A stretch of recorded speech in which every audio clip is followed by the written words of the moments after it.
Okay. The first question from Paul is, what about teacher affordable housing plans at Lowe's Grove? Is that a sustainable model? Fabulous question. Thank you, Paul, for the question. So here's the thing about the teacher housing. It's a really interesting story, I think, and I can tell it because I was there. Okay. But myself and one of my council colleagues, Diane Catati, were visiting. We're on the bus coming back from a visit to the light rail down in Charlotte, and David King, who is on the board of the State Employees Credit Union, was on the bus as well.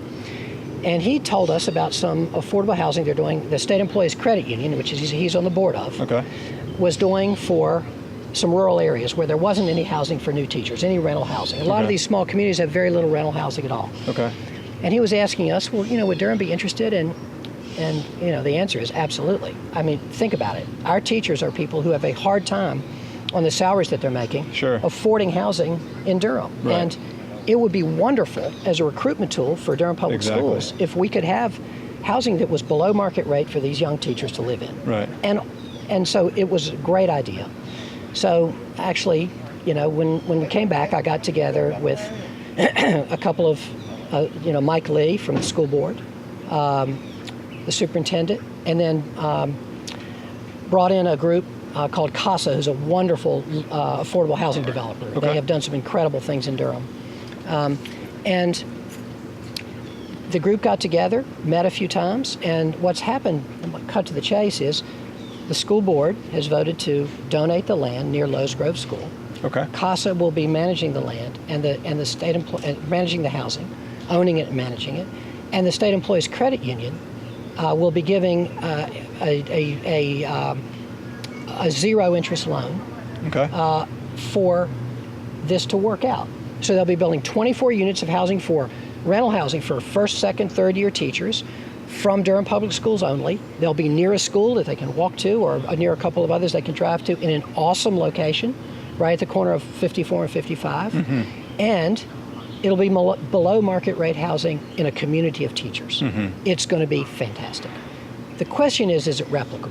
And I think that it is replicable. Yeah. It depends on, so all affordable housing needs a subsidy. No, you can't have affordable housing without a subsidy. Sure. And so it depends on a subsidy of land or a low interest loan. And in this case, we have both. But I do think that is replicable. We just have to be smart about it.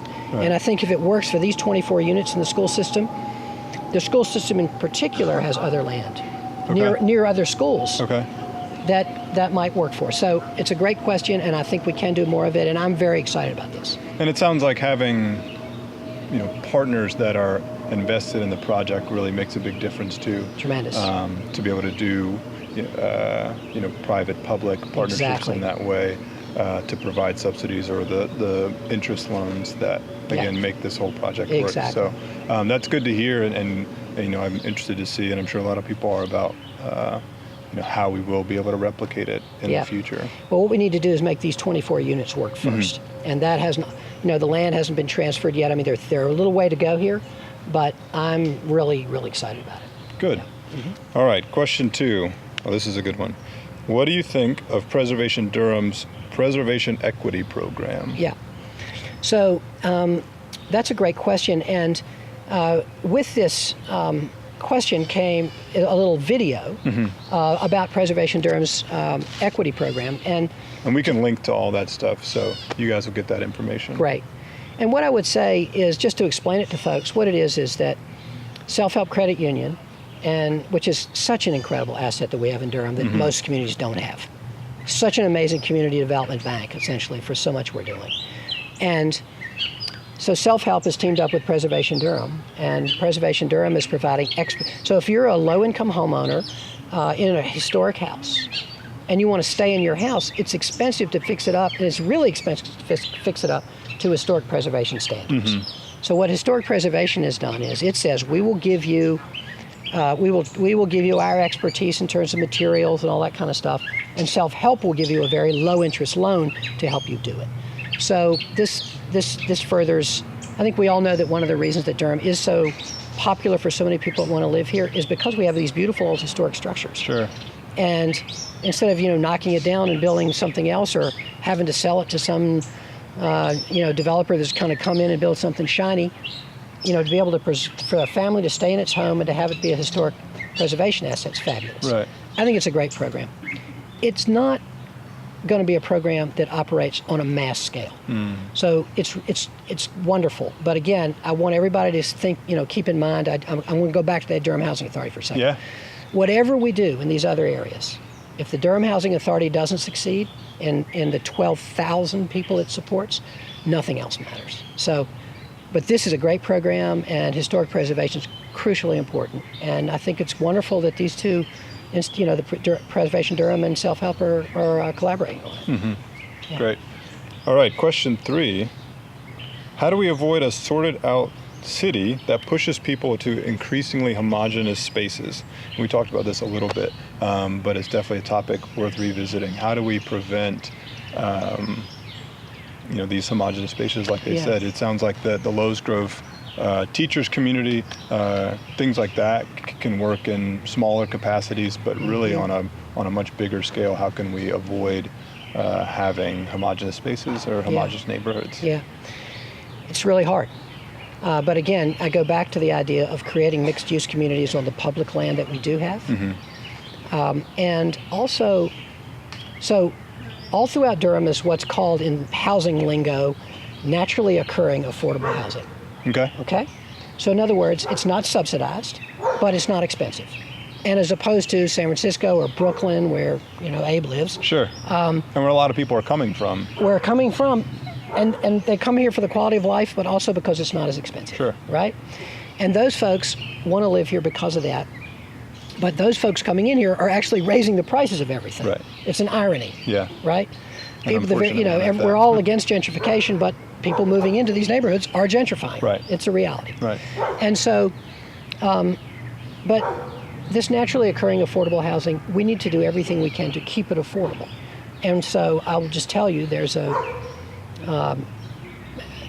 landowner a landlord who I work with a lot, and folks on the city staff, and so forth, work with, who has hundreds of rental homes. Okay. And wants to keep them affordable. And this person is really committed to keeping them affordable, doesn't want to be, as she said, the latest hipster landlord. Sure. And is working really hard to try to improve the quality of those homes and keep them affordable. And is getting a lot of help from folks in the city to do that. Okay.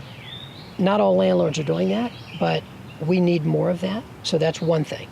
And then there is the idea of trying to keep some of this naturally occurring affordable housing in the hands of nonprofits who will keep it affordable in the long term. So I'll give you an example. Durham Community Land Trustees, whose model keeps housing affordable in perpetuity, has just purchased 54 units from a landlord in East Durham and is now going to be working and is seeking city support to renovate, because as I said, subsidized housing needs a subsidy. Right. Affordable housing needs a subsidy. In this case, would be some private money that they're raising, foundation money, maybe a couple of other sources, but probably some city money to support the renovation of these homes and keeping them affordable in the long term. That's the Land Trustees is great at doing that. CASA is buying another development and is doing the same thing. So keeping units that are affordable is super important. And another really interesting aspect of that is we have about 5,000 units in Durham. It's a lot of units who are coming out of a mandatory affordability period in the next 15 years. Or I'm sorry, in the next 5 years. Okay. And they're mandatorily affordable because they were built with tax credits, federal tax credits. And that's kept them affordable by law for 30 years. Yeah. So now they're coming out of that mandatory affordability, and the landlords who own them, realizing there's now demand from people who are wealthier, might try to just fix them up and jack the rents. Right. So one of the things that we're doing in the city is to try to go to some of those landlords and say, we will, through our penny for housing money, fix those houses up, help you renovate them, if you will guarantee another 15 or 30 years of affordability. So there are a lot of strategies like that we can employ, but I don't want to give people the idea that we're able to totally overcome the market forces. We aren't. We aren't, and I don't think we should say that we are. Yeah. But we have a lot of strategies that we can employ. Yeah. All right, we got one last question here. This is a good one because I go up and down the street every day pretty much. How do we give much needed love to Fayetteville Street? Yeah, great question. So I think the first thing we do, we've already talked about, is we get back into the public ownership, the ownership of Fayette Place, those 19 acres, and then we come up with a plan that centers itself on the voices of the community to redevelop that. And that's crucial. Yeah. But then there's the whole of Fayetteville Street between there, it's the top of Fayetteville Street down through Central. Yeah. And what I would say is that also needs a lot of community attention. And so the key player will be North Carolina Central. And another key player will be, excuse me, the businesses in Phoenix Square and so forth. And also the residences up and down there. Sure. And so, there's no magic answer to that, but I think that those folks have to come together as a community and figure out what it is that they want. And there have been some plans that have been presented over the years, and some of that stuff's been done. I'll give you an example. We're standing 100 yards from Whitted School. Yep. Whitted School and its preservation has been absolutely key, and that is going to be a big boon to Fayetteville Street.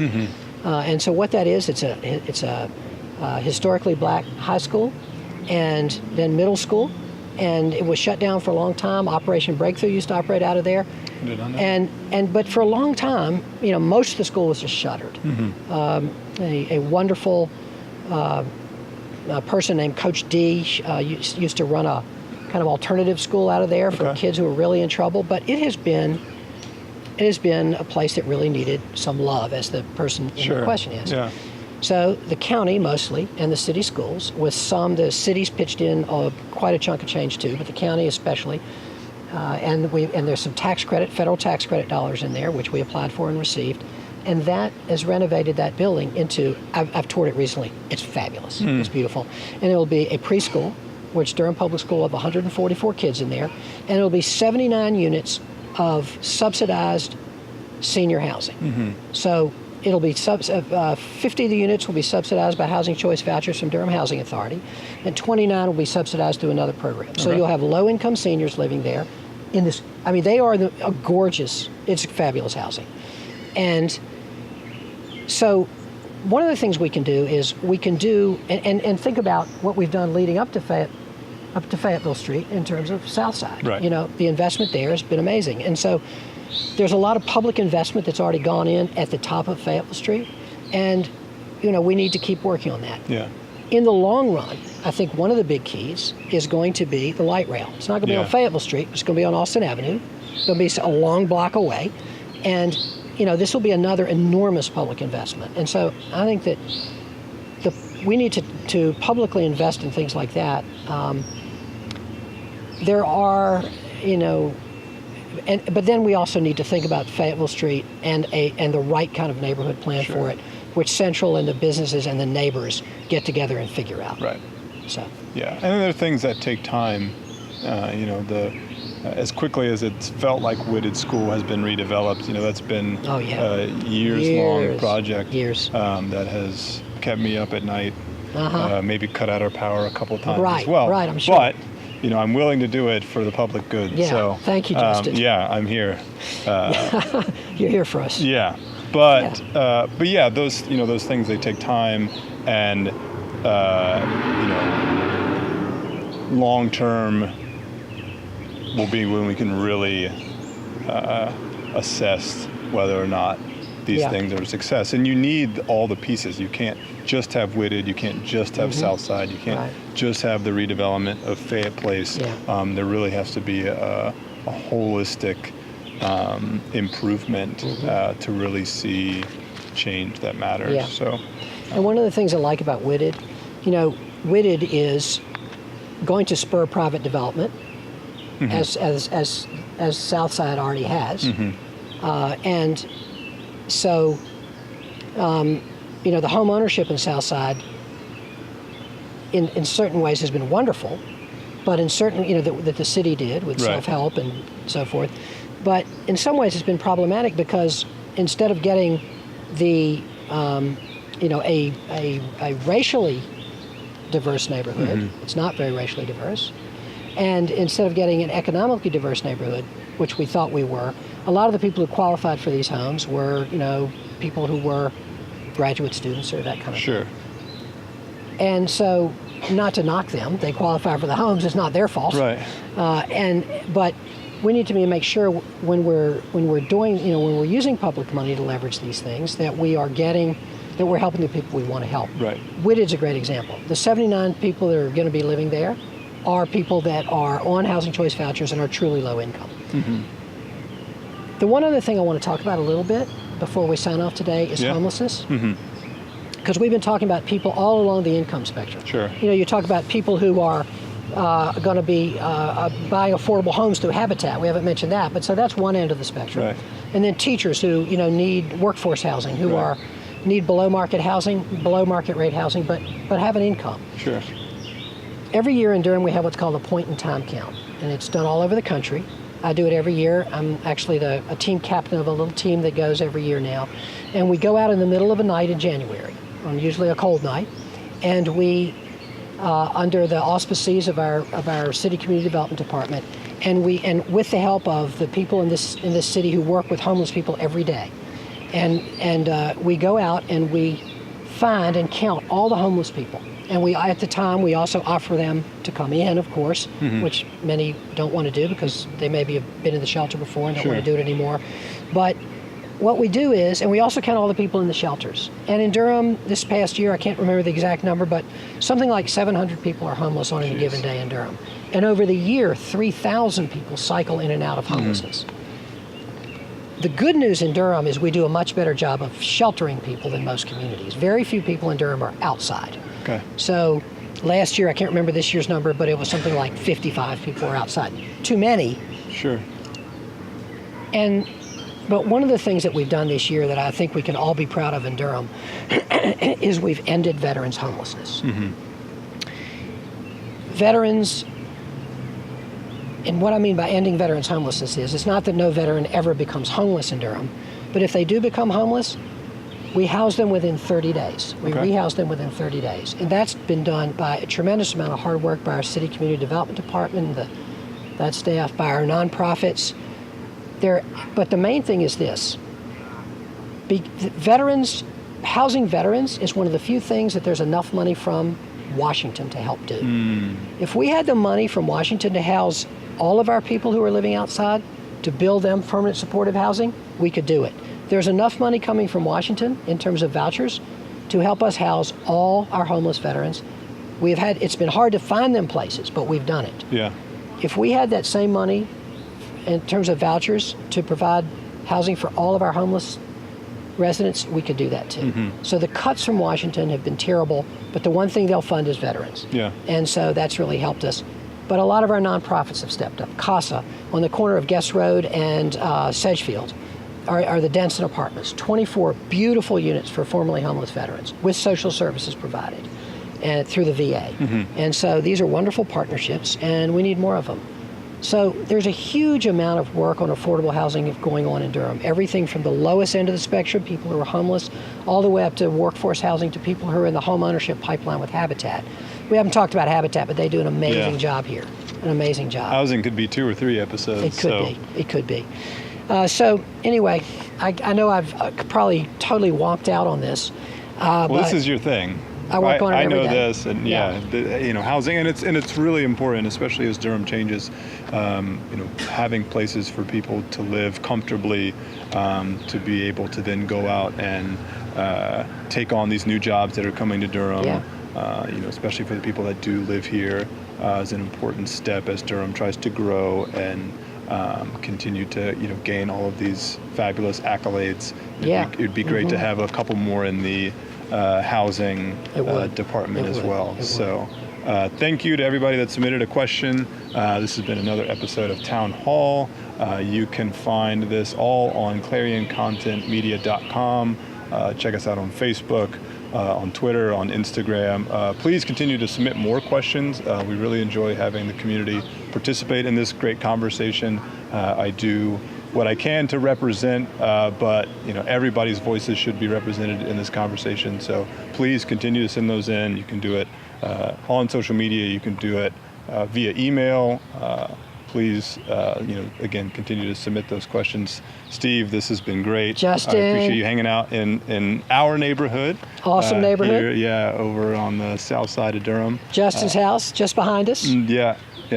And you'll be getting that YMCA schedule, so don't forget. I want to see you at a game. And we'll see if you still have a jump shot. I still got it. If I got anything left, it's that. We'll find out if that's true. All right, guys. Thank you.